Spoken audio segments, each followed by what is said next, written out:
Le port public de Kalemi se trouve à ce jour dans un état de délabrement très avancé. Depuis peu, ce port, qui joue un rôle remarquable dans la région, en reliant plusieurs coins tels que la Tanzanie, la Zambie, la ville d'Uvira et celle de Moba. Il se dégage que ce port public est de plus en plus sollicité par plusieurs navires. Malheureusement, les conditions d'accostage ne correspondent pas à la demande.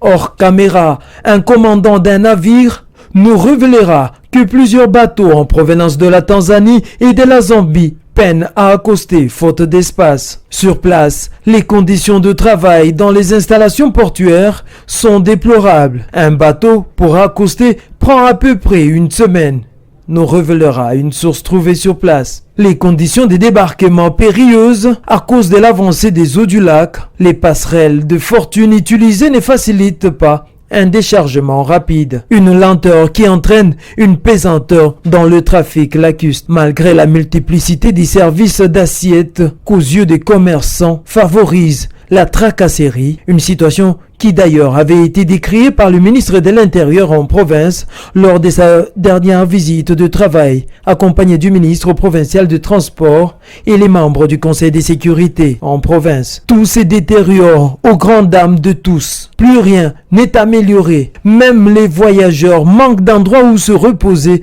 pour attendre le bateau. Faute de mieux, ils se mettent à même le sol. Ces voyageurs qui sont censés patienter leur tour de voyage se retrouvent bien souvent sous le soleil, sans hangar. Les responsables du port public de Kalemi n'ont visiblement aucune projection pour tant soit peu améliorer l'image de cette entrée nationale. Même le lac semble être mécontent de cette gestion.